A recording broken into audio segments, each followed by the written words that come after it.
เกี่ยวเจ้าตั้งสามประการอันมีพระพุทธพระธรรมพระสงฆ์อันเป็นสรณะที่เพิ่งที่เคารพนับถืออันสูงสุดในชีวิตขอกราบคารวะแตบไตรไวยสาปารมีธรรมพระมหาเถรานุเถระเจ้าคณะพระสังฆาธิการภิกขุสงฆ์องค์เนนจุตนจุองค์โดยความเคารพขอเจริญสุขเจริญปอนญาติโยมสาธุชนพุทธบริษัทติ่นจองห้องวัดจุหนุ่มเท่าใจยิงก็ขอน้อมต้อนรับทุกท่านเข้าสู่รายการมรดกธรรมกำเมืองและสารธรรมกำเมืองต่างสถานีวิทยุกระจายเสียงพระพุทธศาสนาแห่งชาติและสังคมคลื่นเพื่อการศึกษาพระพุทธศาสนาและวัฒนธรรมคลื่นพระพุทธศาสนาและจริยธรรมส่งสัญญาณออกอากาศต่างสถานีวิทยุวัดฝ่ายหินตำบลสุเทพอำเภอเมืองจังหวัดเชียงใหม่ในระบบคลื่นความถี่ FM 104.50 เมกะเฮิรตซ์ในเมตตาของท่านเจ้าอาจารย์พระครูสมุวิสุวัตรวรกิจโจท่านเจ้าอาวาสวัดฝ่ายหินผู้อำนวยการสถานีและผู้ควบคุมเทคนิคการกระจายเสียงของวัดฝ่ายหินสถานีวิทยุคลื่นพระพุทธศาสนาและจริยธรรมในความอุปถัมภ์ของมูลนิธิพระบรมธาตุเจ้าดอยสุเทพในเมตตาของพ่อครูวรลบนามวงพรหมประธานสภาวัฒนธรรมจังหวัดเชียงใหม่และผู้อำนวยการสถานีในเมตตาท่านเจ้าอาจารย์พระมหาประสิทธิ์ผู้ควบคุมเทคนิคการกระจายเสียงส่งสัญญาณออกอากาศในระบบคลื่นความถี่ FM 96.0 เมกะเฮิรตซ์ตลอดจนสถานีวิทยุชุมชนต่างๆหอกระจายข่าวตามวัดตามวาตามหมู่บ้านตลอดจนต่างเสียงตามสายที่ต่างปอเกปอแขวนเปิ้นได้เปิดให้ญาติโยมทั้งหลายได้สดับรับฟังกันอยู่ในเวลานี้พร้อมกันนี้ก็ยกมือ10 นิ้วกราบถวายการต้อนรับและเจริญพรต้อนรับอย่างพ่อแม่ครูบาอาจารย์พระสงฆ์องค์เนนสาธุชน FC แฟนรายการทุกรูปทุกท่านที่ได้เข้ามาติดตามรับชมรับฟังทั้งภาพและเสียงการไลฟ์สดต่างเฟซบุ๊กไลฟ์ของวัดวังสิงห์คำเฟซบุ๊กไลฟ์ของธรรมะภาคเหนือเฟซบุ๊กไลฟ์ของวัดฝ่ายหินเฟซบุ๊กไลฟ์ของธรรมะคลายเครียดเฟซบุ๊กไลฟ์ของท่านพระครูสมุวิสุวัตรวรกิจโจหน้าจอเฟซบุ๊กไลฟ์ของ FC แฟนรายการทุกท่านที่ได้เข้ามาแล้วก็กดแชร์สาระแชร์สิ่งดีๆแชร์รายการนี้ไปยังหน้าจอ Facebook ไลฟ์ของเพื่อนๆของทุกท่านรายการนี้ดำเนินโดยกล่าวกับผมอาตมภาพพระครูวิสิทธิ์ศรีลาภรณ์รองเจ้าคณะอำเภอเมืองเชียงใหม่ฝ่ายสาธารณสงเคราะห์และศึกษาสงเคราะห์เจ้าอาวาสวัดวังสิงห์คำตำบลประแดดอำเภอเมืองจังหวัดเชียงใหม่เป็นผู้ดำเนินรายการนำรายการนี้มาพบปะกับทุกท่านตั้งแต่เวลานี้เป็นต้นไปปะกันวันนี้อากาศก็ค่อนข้างจะอบอุ่นควายมาก็เปลี่ยนเป็นร้อนตอนค่ำมาก็จะมีเสียงคำรามของฟ้าครึมนะนี่เป็นสภาพของช่วงฤดูการเปลี่ยนถ่ายจากหน้าร้อนจะเข้าสู่ฤดูฝน ก็อากาศเช่นนี้เป็นห่วงทุกท่านเนอะดูแลสุขภาพกันเนาะแล้วก็โดยเฉพาะการคบการฉันการกินอาหารต่างๆในช่วงนี้โรคภัยไข้เจ็บมันก็มาตามฤดูกาลโดยเฉพาะ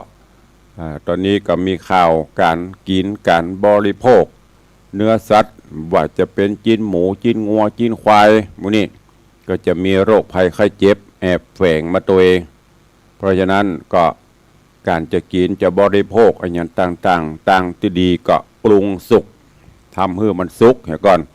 แล้วก็ก้อยกินก้อยฉันก้อยคับก้อยคบกันเนอะจะไปกินซุกดิบเดี๋ยวมันก็อันตรายประกอบกับโรคอื่นๆต่างๆมันก็ย่อมหนีไปไหนโดยเฉพาะโควิดมันก็ยังหมุนเวียนหลอกหลอนอยู่เนี้ยแวดกันไปกับแวดกันมาอยู่ดีนะวันก่อนก็อย่างที่ได้บอกไปพบไปปะหมอแม้แต่ตุลุงก็ต้องดูแลอย่างที่ญาติโยมเป็นห่วงนะพอสุขภาพดูแลสุขภาพเนอะก็รักษาสุขภาพดูแลกันไปเป็นเปราะเป็นวางไปจ้ะแต่ว่าวันก่อนไปโดยเฉพาะโรคประจำตัวเนาะที่เป็นแพ็กเกจเบาหวานไขมันความดันหัวใจก็อยู่ในขั้นดีคือน้ำตาลสะสมอย่างก็ลดไปแล้วก็ฉีดวัคซีนป้องกันไข้หวัดใหญ่เข้าไปปรากฏว่าตะวานี่แขนเลื่อยเดี๋ยวนี้ก็ยังปวดอยู่แขนซ้ายนี่จะปวดงุบก็ต้องฉันยกฉันยาประคับประคองกันไปเนาะอันนี้พูดถึงสภาพร่างกายของเฮาเนอะมันก็เป็นไปตามสภาวธรรมเกิดขึ้นตั้งอยู่และก็ดับไปเปรียบเสมือนอย่างท่านเจ้าอาจารย์พระมหาวิษณุนะจู่ๆก็ดับไปเลยนะเข้าโรงพยาบาลสัก6-7 วันกับมือละเนี่ยมันบ่แน่ดอกนายฝากไว้กับทุกท่านเนอะขอบพระคุณทุกท่านที่กำลังเข้ามาติดตามรับชมในรายการนี้เจริญปอนต้อนรับโยมทองคำทิวงคำเนอะไว้สาเจ้าสาธุเจริญปอนโยมแม่สมศรีพรหมเมืองเจริญปอนโยมปี้อัญชลีคำกิติแต่ว่าหันเปิ้นไล่อย่างก็มะม่วงหิมพานต์กำลังออกในส่วนของวัดนี่ก็มีเนอะพี่เนอะบ่ฮู้วิธีการเปิ้นเอาจะได้นะกูเตือนโลนเบอร์ก็เป็นดิสดายไปซื้อของเปิ้นก็เป็นดิแปลงเห็นนะแต่ว่าเฮาบ่ฮู้วิธีการเก็บบางพ่องก็ไว้ไปเก็บใกล้บ่ได้เนอะยางมันอันตรายต้องฮู้วิธีไผฮู้วิธีก็ส่งมาให้ตุลุงพอกันเสียดายเดี๋ยวมันโลนเบอนะ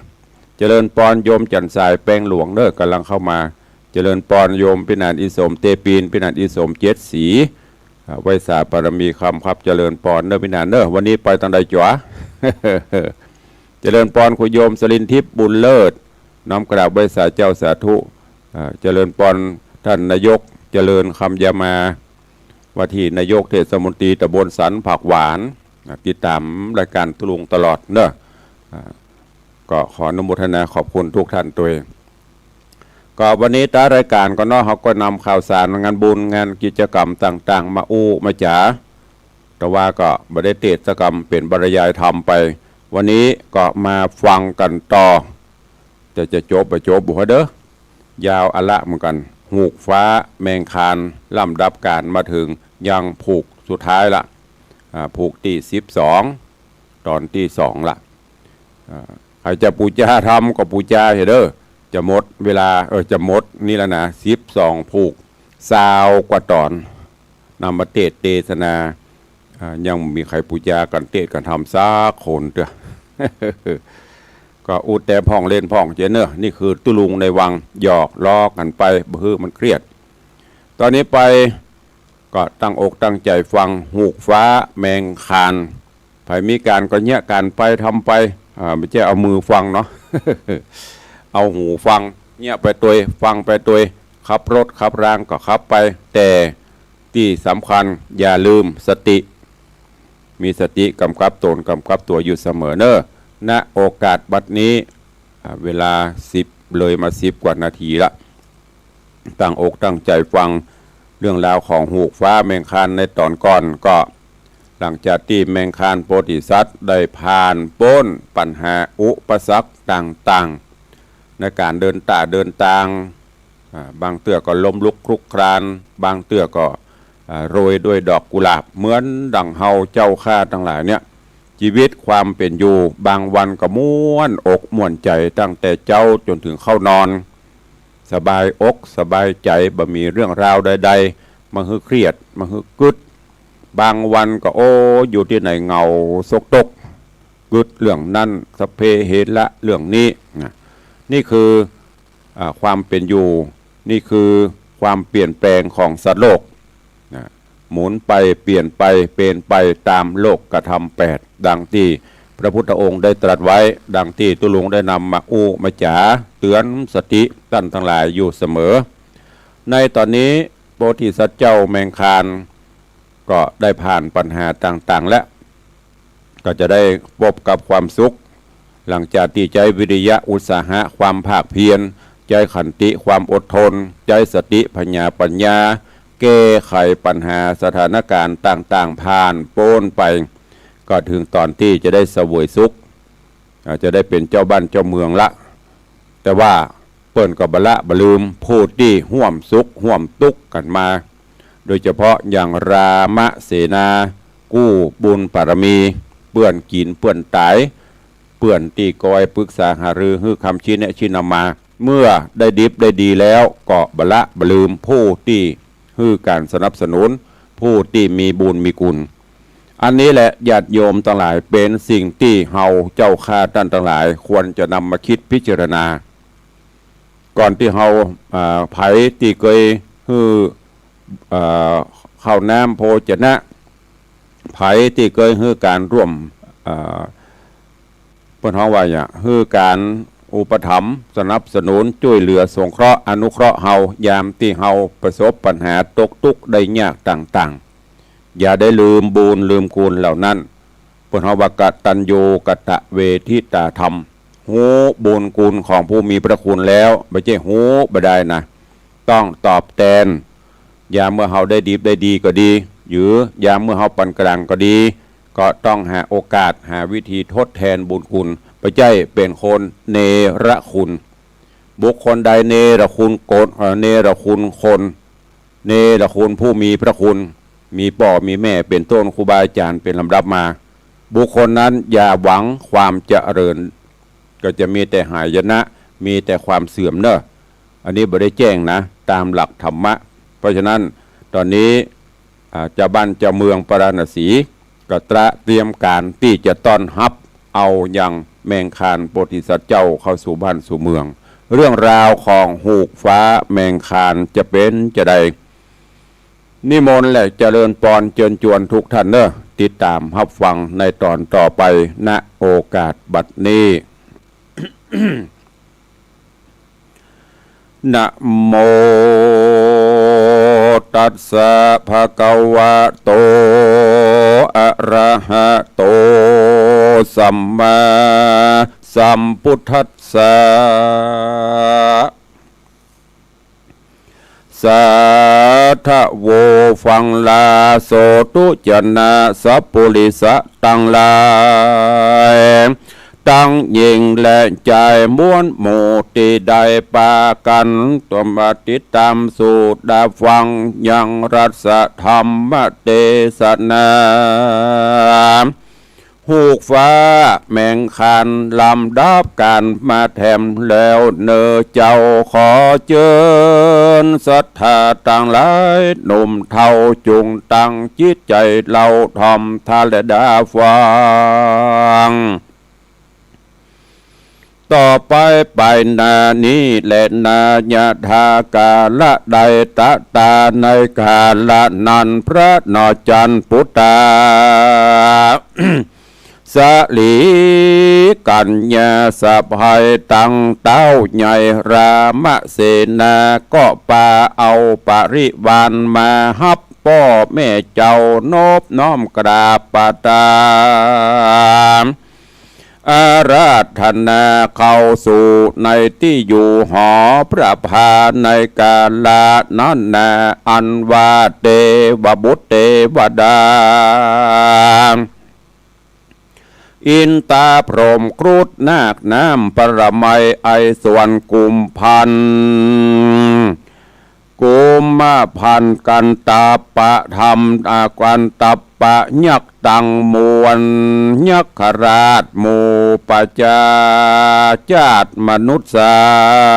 มต่างก็ได้ทัศนาหันกันเที่ยงเต่าทุกภาคเผ่าสัตตาในกาลยามนอนแล ต ตามาทังปะกาเสนโตสัทธาอาหะสัทธาพระสัพปัญโยเจ้าต้นภาพเงาโลกานำฝูงเตปบุตรเตวดากับตังหมู่มนุษย์สาโลกไตหือปันใดเธอฟังนากล่าวคือว่าพระนิพพานจากไข่นิตันไปหลังเปื่อเหือแจงยังใจภิกขุตั้งหลายพระมุนีนายจริงเตสนาเป็นบาลีกถาวาจิรปวาสิงปุริสังตุลโตโสทิมาคตังยาติมิตาสุหาหัชชาจาอติคันอตินันทันติอาคตังดังนี้นาภิกขเวดุกะราภิกขุตั้งหลายปุกละยิ่งใจตั้งมวลอันไปสู่ทิศหนไกลเมินมากหากใดพัดพรากไปนานปีกมาสู่สถานบันจองของตนโดยอันบ่มีกังวลอนตะรายอันใดมาถูกต้องบ่ขัดข้องสวดสดีสวดสดีเตียงเต่าญาติมิตรสหายเผ่าปงปันย่อมปากันมีปีติโจมจืนปีติยินดีตอนหับโดยปรีดาประโมทชื่นบานโสดใจดีอุปมามีดังสามนอเต้าอันพระพิตามันดามีใจชื่นเย้าเจยบานกับตั้งวงวานพี่น้องหมู่พวกพ้องเสนามีปีติหันษาชื่นสู่ตอนหับอยู่เจยโจม ฝูงบรมเต้าเจ้าในเมื่อนั้นเราแลนะตาวะเดวะในกาดละนอนอันเสนาอัมมาตปัจจนราชทั้งหลายก็พร้อมใจกันกราบทูลอัญเชิญอาราธนายังพระมหาสัจเจ้าเสด็จนิวัตะเข้าสู่หอคำโดยกรรมว่าเตวะมหาราชข้าเดพระนเรศสุรเทวราชเจ้าขออัญเชิญพระบาทเจ้าเสด็จเข้าสู่เวียงวังเสวยยังสัมปติราชสืบเชื้อชาติคัตติญวงศ์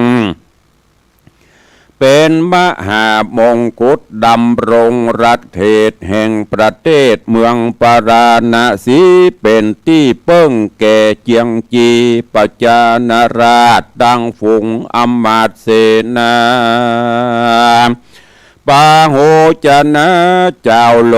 กหือโปนจากโศกทุกข์ตั้งมวลตั้งสัพปะอนตราย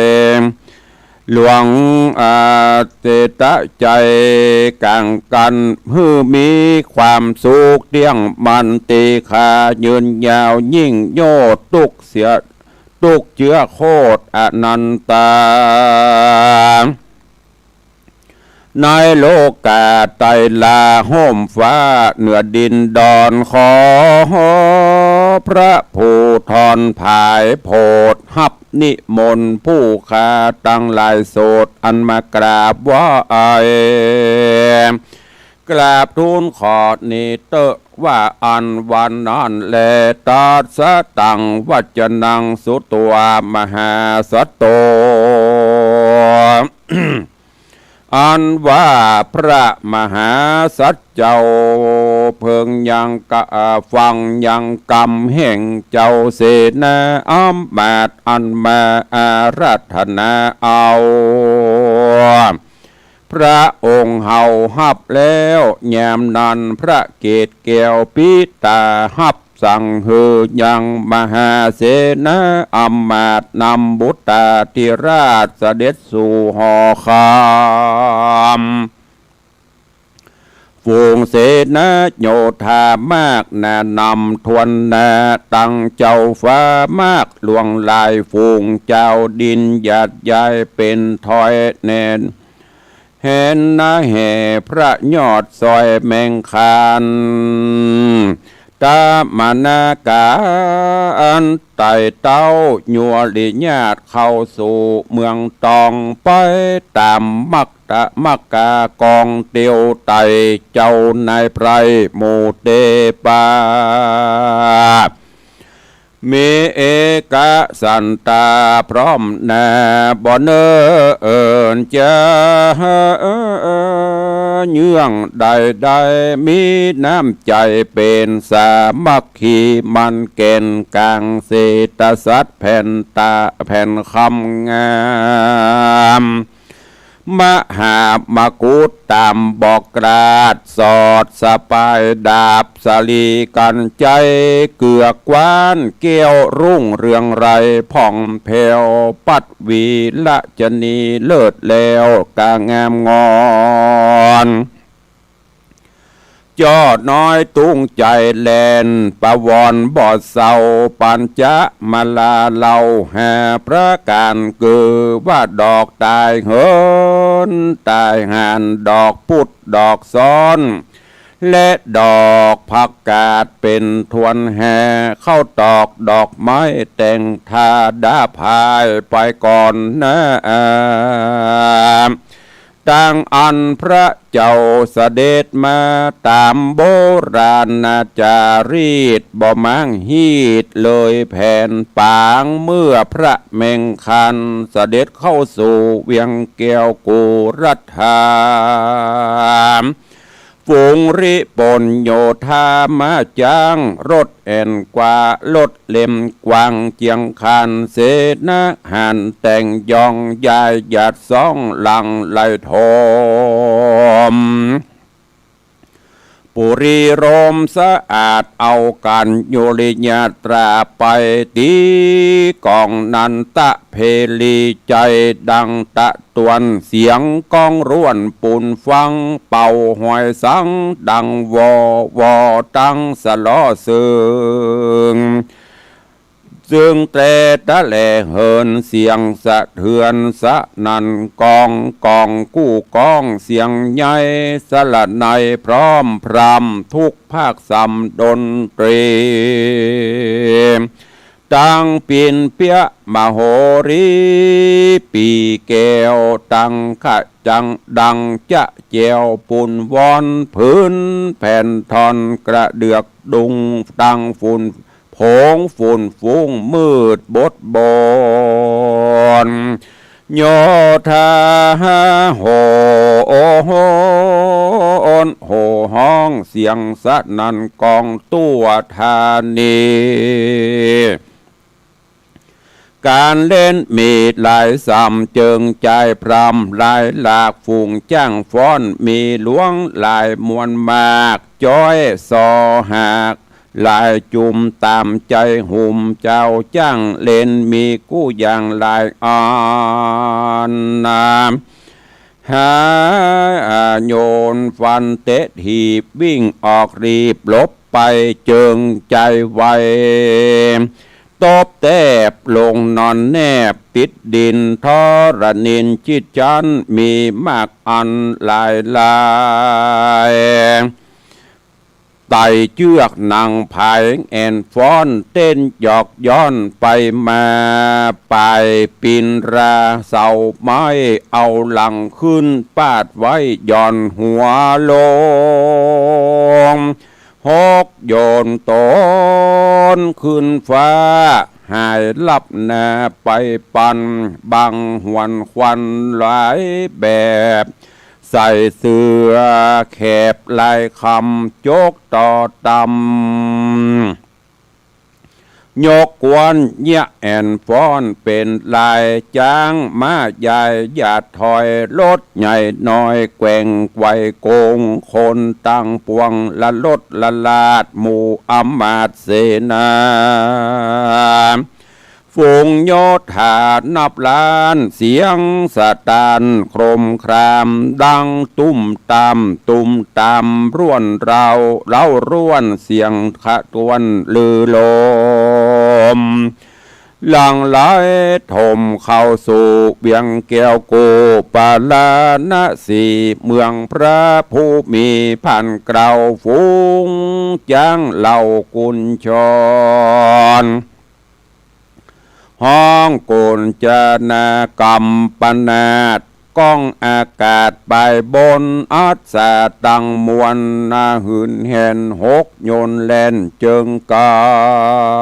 รเสียงลืดนันรถลาดดังดังอูดอาดอ้าวอืดตือเสียงคนนั้นลือตั้งตองในแห่งห้องปลานาสีก็มีเมื่อนั้นแลนาตะมาทังปะกาเซนโตสัทธาอาหาพระโลกวิตูตนผ่านแผ่วพระตนแก้วจากเตสนาอัฏฐะไปมาเหอแจงแก่ภิกขุต่างหลายพระมุนีนายจริงตรัสยังพระกาถาว่าสุวรรณปิละกากินนางมานิตันตะวิจิตะกังโกโสปริสะโปไตหะยังอังเสขัตตังปะมุนจติดังนิภิกขเวโดกราภิกขุตังลาตังยิงและใจหนุ่มเทามวนโมกูนันเล้ากูโคนปางเบื่อตนแมงคานเจ้าฟ้าอันไหวนาสู่ตั้มกลางปาริวันพระเจียงคันพันแผ่วยังลงแล้วสู่ตั้มกลางปริสัตตั้งหลายเอาดาบสลีกันใจอันคัดสะปายออกไว้อันเขาตกแต่งสายประดับประดาดีโดยคำสิ่งกีเนื้อเก่าเป็นหน่วยกลมมนเต้ายังใหญ่วิจิตรการไปโดยแก้วอันพองภายแล้วมอบฮืออำมาตย์แก้วแบกเตรียมไปกันว่าเถิงนายคุมราชฝูงหมู่อำมาตย์เสนาก็อัญเชิญเอามหาสัจจะเอาเสด็จเข้าสู่หอใจเขาพร้อมใจกันเป็นเอกฉันท์สามัคคีพร้อมนา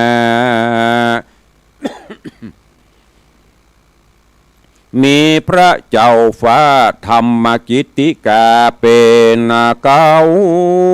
อุศลาจาพิเศษพระลูกเต่าแมงคาน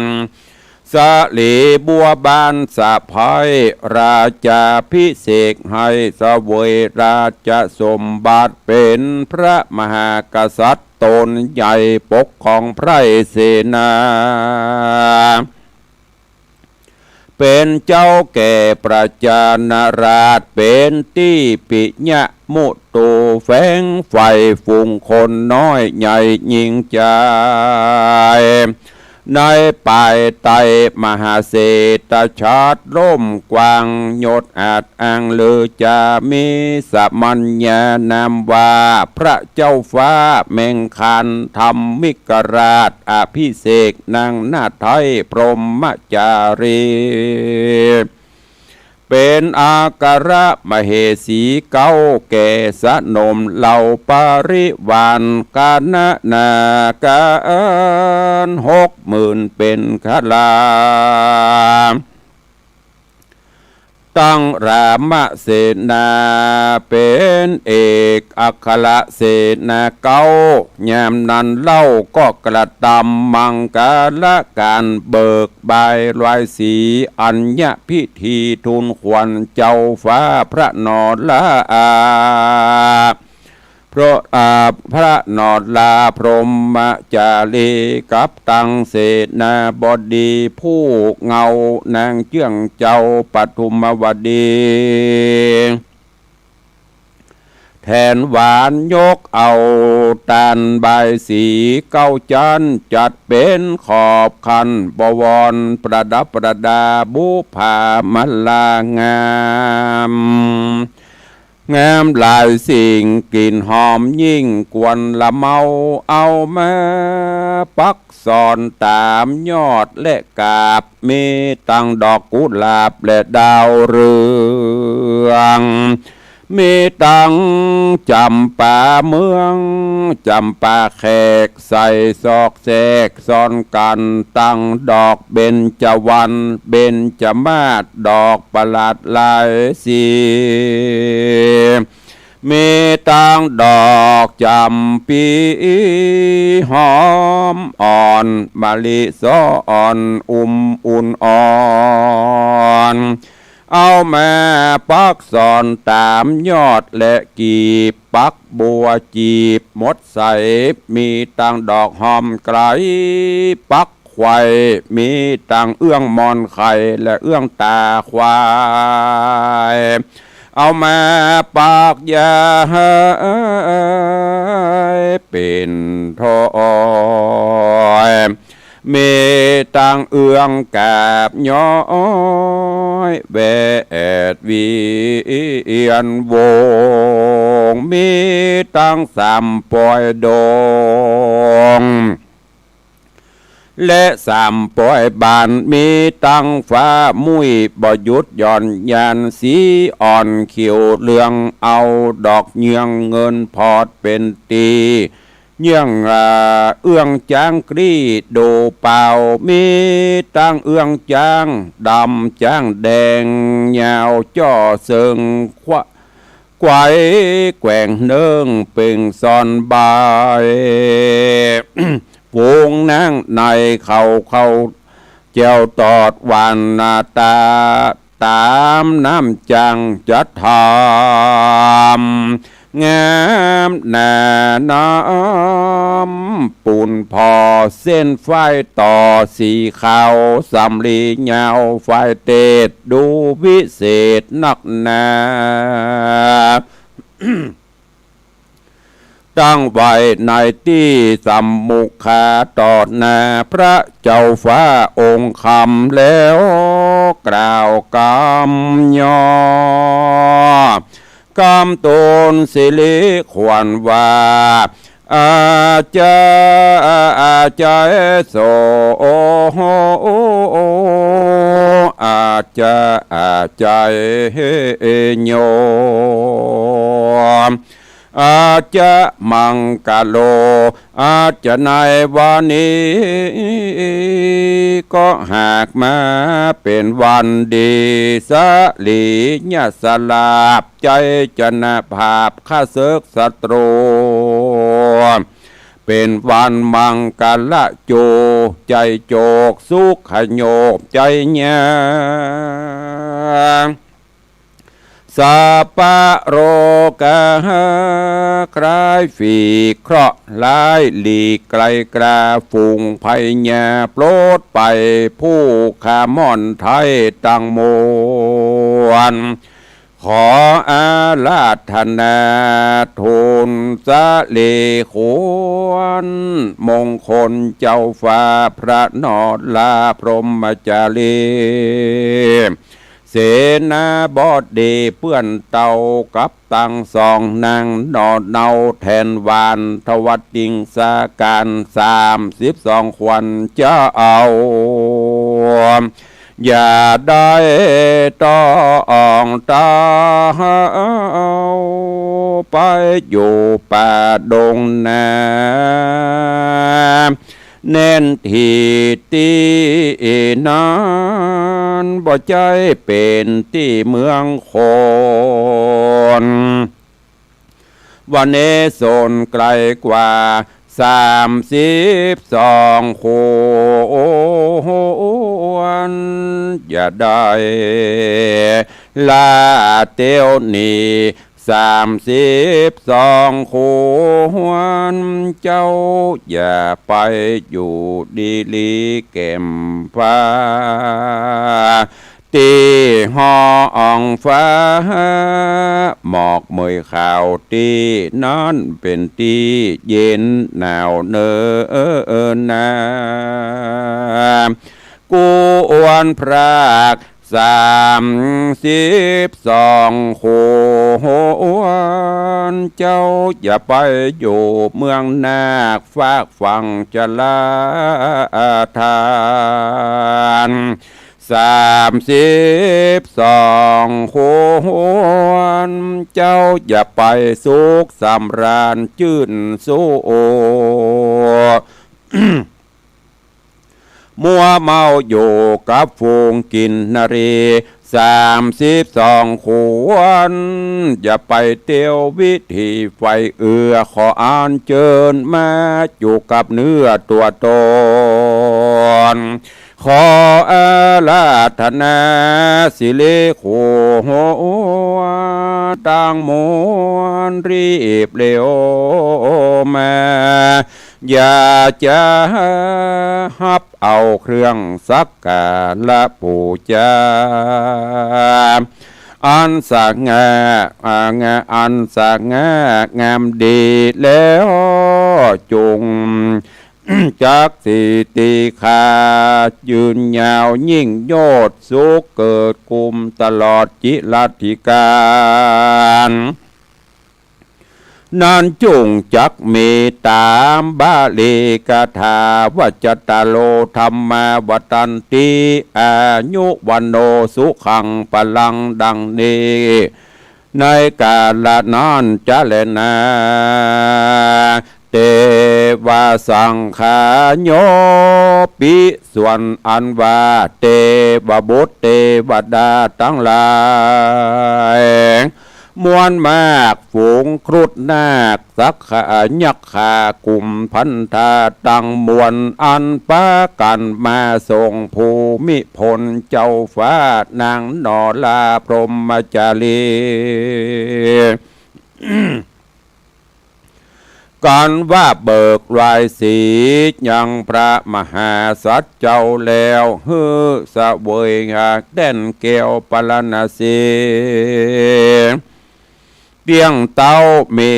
เตียงเต้าก็อำลาเจ้าแมงคานเหาะเหินสานขึ้นไปบนอากาศโดยลีลาดอันงามนักหนาคืนสู่เทวโลกาดังเก่าวันนั้นก็มีแลนาเนติตังขีญาสังวันนาวิเศษจาห้องเหตุธรรมเทศนาหูกฟ้าแมงคานผูกทวนตี12ก็บังกมสมเร็จเสด็จ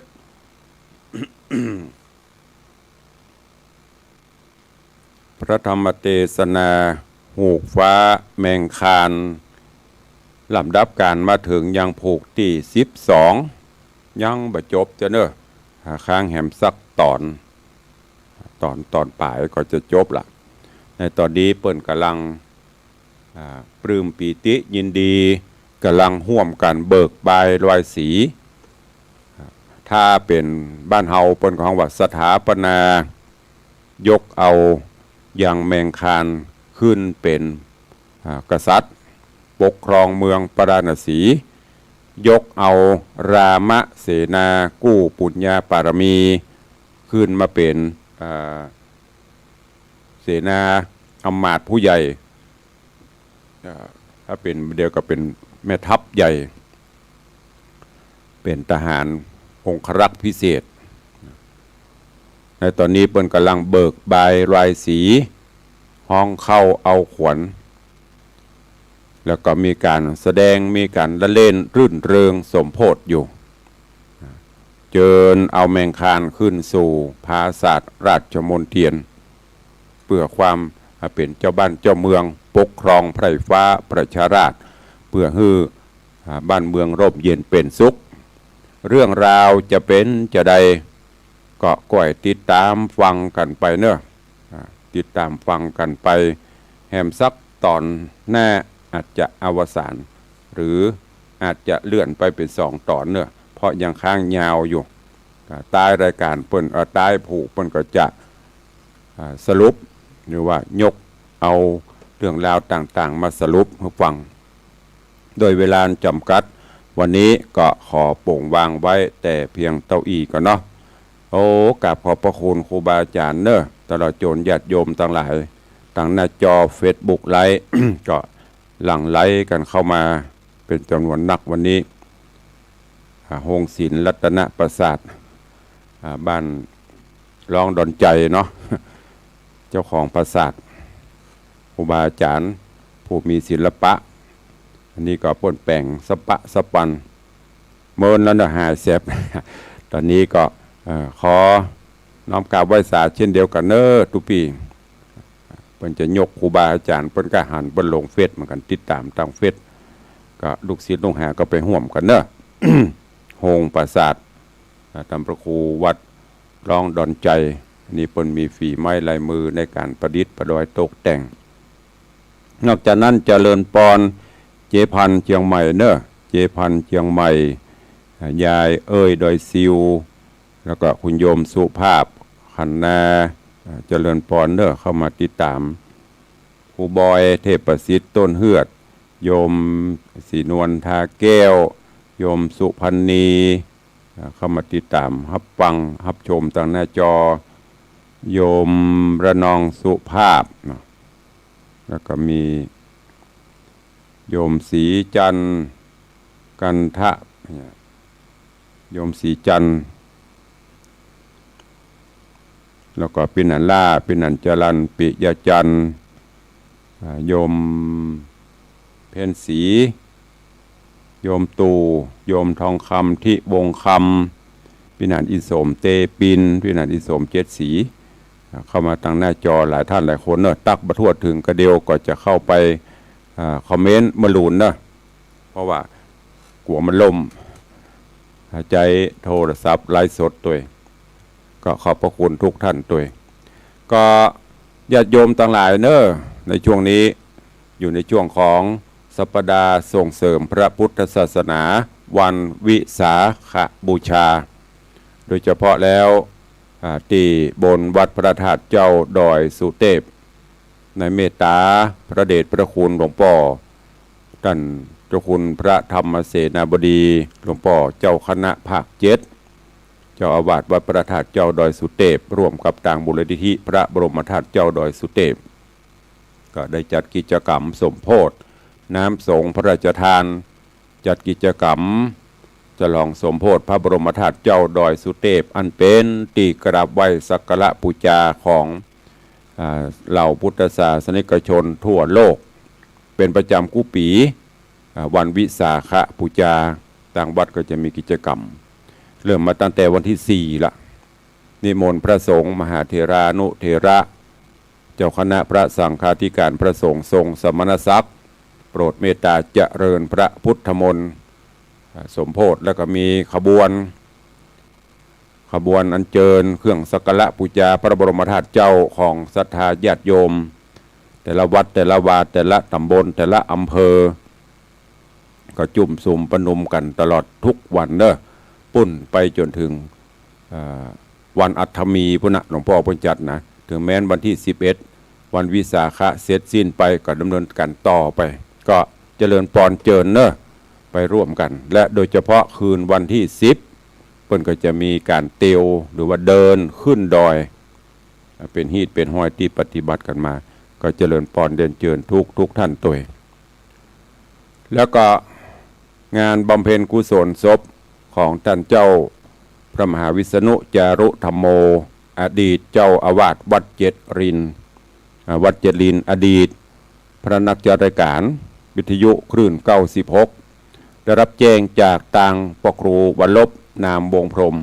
ผู้อำนวยการสถานีก็ขอเจริญปอน FC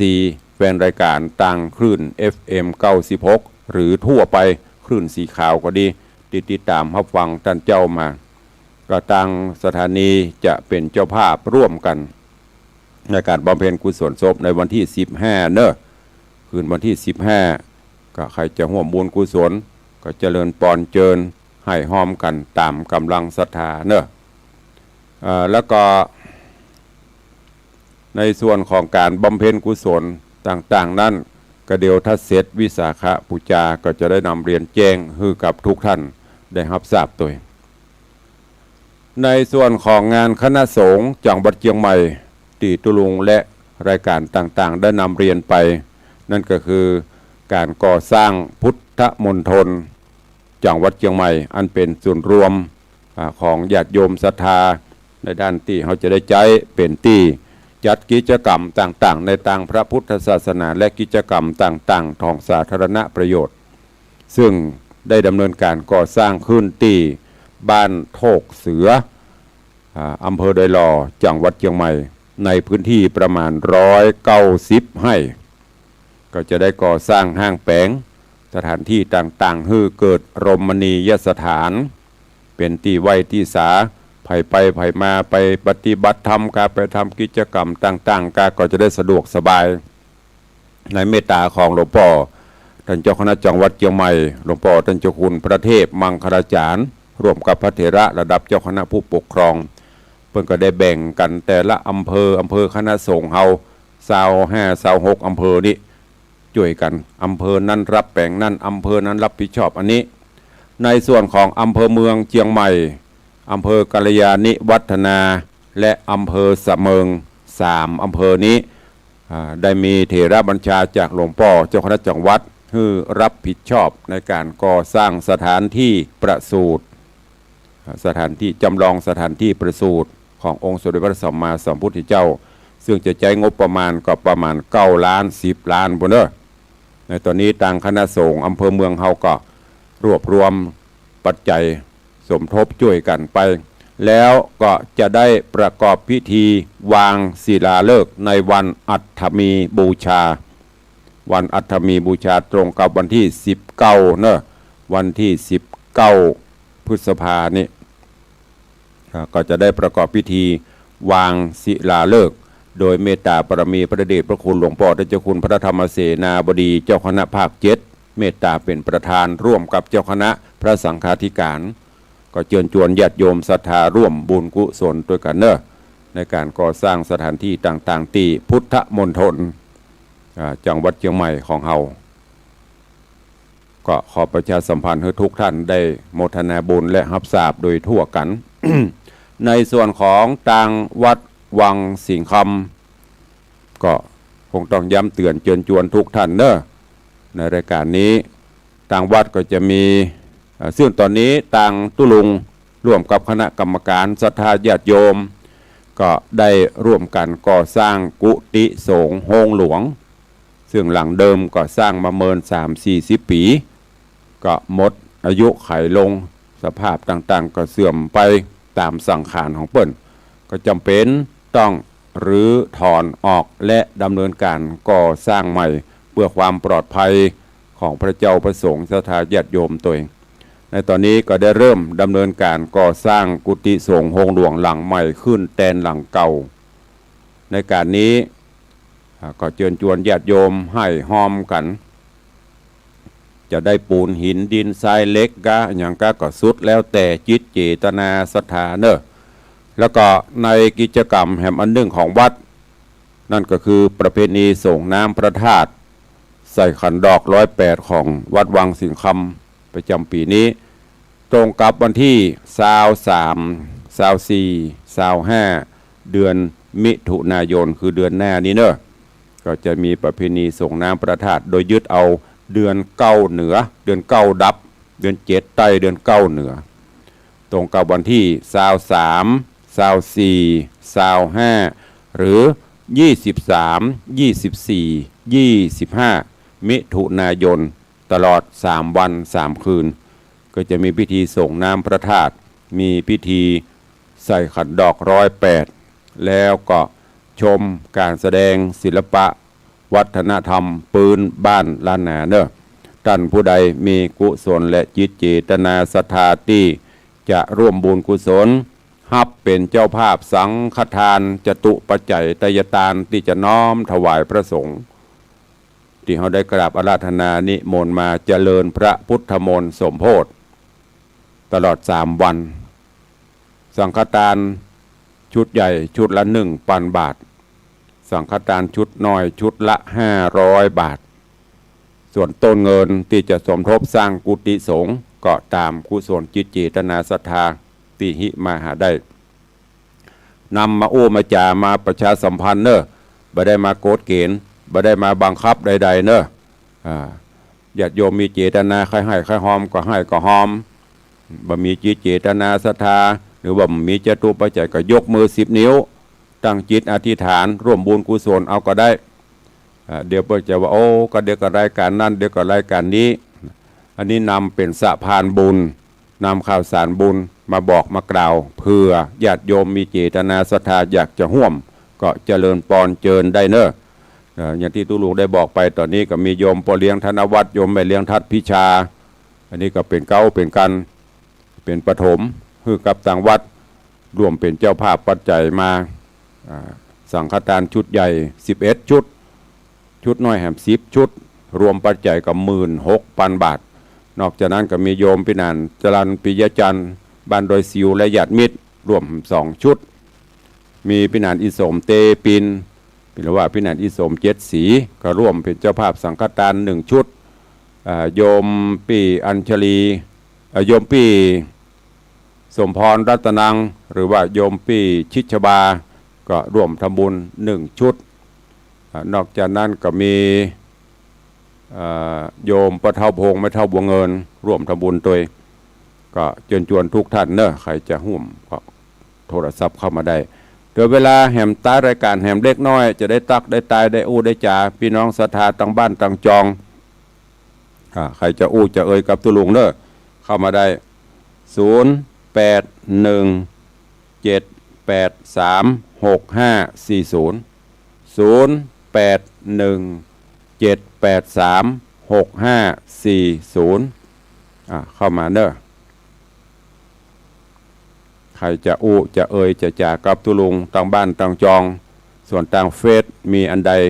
จะฮับสังกะจะยิ่งอย่างกะก็คอมเมนต์ไว้ได้เนอะมนโยมสลินทิพย์บุญเลิศน้อมกราบไหว้สาเจ้ากลางกรุงเทพ เสียงชัดเจนดีเจ้าโอ้เจริญปอนโยมสลินทิพย์ไปกรุงเทพเด็กหญิงจันว่าจะได้ฮัลโหลว่าใดไหว้สาว่าใดฟังอยู่เจ้าโอ้ว่าใดกับว่าแม่อุ้ยเวลาแม่อุ้ยฟังโทรศัพท์แม่อุ้ยแม่อุ้ยฟังตุลุงแม่อุ้ยจะไปฟังวิทยุนะทุกรายการทุกท่านนะบอกผมคิดเตือนละเวลาถ้าโทรศัพท์ติดให้ฟังจากโทรศัพท์ถ้าฟังจากวิทยุมันนานหูเรื่องเนอะเพจตุลุงฮัลโหลได้ยินเสียงตัวออกในวิทยุฮัลโหลอุ้ยก็จะฟังตามพูดนะก็พยายามถ้าโทรศัพท์ให้ฟังจากโทรศัพท์ขอบคุณแม่อุ้ยมอนจันทร์คำแสงบุญFC แฟนรายการฟังโดยตลอดแล้วก็ให้กำลังใจมาโดยตลอดเนอะเจริญปอน เจริญปอน สาธุเนอะสัญญาณชัดเจนดีเนาะหา เออแต่ก็เป็นเทพนะแม่นะ96นะเออสาธุเนอแม่สีนวลอย่ามาก็แม่ก็สีนวลแม่สีนวลแม่บ่เสียงคุ้นๆอยู่สาธุเนออนุโมทนาขอบคุณโยมแม่สีนวลรันจวนนี่กับ FC แฟนคลับเก่าๆดำเนินได้ฟังตลอดมีแฮมก็ซักสายเดี๋ยวจะได้ร่ำได้ราแม่สีนวลเพิ่นติดตามตั้งคลื่น96ตลอด ส่วนมาก96นี่เพิ่นจะล็อกคลื่นไว้ธรรมเจ้านี่ตัง104ของวัดฝ่ายหินนี้คลื่นปุ่นมันจะไปดังตังลำปางปุ่นไปไก่ทางใกล้ๆนี่ก็ฟังกันนะเป็นกำลังใจกันมาเจ้าก็ไปอยู่104.50ฟังตุลุงมาตอนกับหมุนมา96ก็ได้จะไปอยู่ที่เดียวกัน มันไปหลายที่หรอต้อง ท่องบนว่าห้องท่องลาตีพ่องตุลุงจัดที่ไหนพ่องก็บอกตลอดช่วงเช้า6 โมงเช้าถึง7 โมงเช้าหมุนไปที่104.50 เมกะเฮิรตซ์ของวัดฝ่ายหินตุลุงอยู่ที่หั่นส่วนช่วงบ่ายก็จะหมุนมาที่96พุธพัดศุกร์บ่ายโมงถึงบ่าย2 โมงเสาร์อาทิตย์3 โมงถึง4 โมงเนอะส่วนทาง YouTube ทาง Facebook นี่หันแน่ตัวเองได้ฟังเสียงตัวเองอีปล่อยแม่ที่เข้า YouTube เก่งที่เข้า Facebook เก่งก็6 โมงเช้าปรับไปเลยวัดวังสิงห์คำก็จะได้หันเจียวนะหรือจะดูย้อนหลังก็ได้เมื่อเจ้าไปได้ฟังกับไปฟังย้อนหลังเข้าไปที่ Facebook ก็ได้ไปที่ YouTube ก็ได้เข้าไปที่ของวัดไฟหินของคลื่นธรรมะภาคเหนือมันนี้ได้หมดก็นำเรียนแจ้งให้ทุกท่านเนอะสื่อต่างๆประเดี๋ยวมันวยสามารถจะดูก่อนดูหลังได้หมดนะเอาแล้วเนาะมีไข่อู้แล้วเนาะวันนี้เวลาหม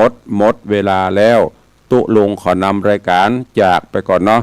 ปะกันใหม่ในวันต่อไปเนอะอยู่ดีมีสุขเหมือนกันจุตนจุองค์จุผู้จุคนเนอะจัตตาโรธรรมาวัฏันติอายุวันโนสุขังพระลัง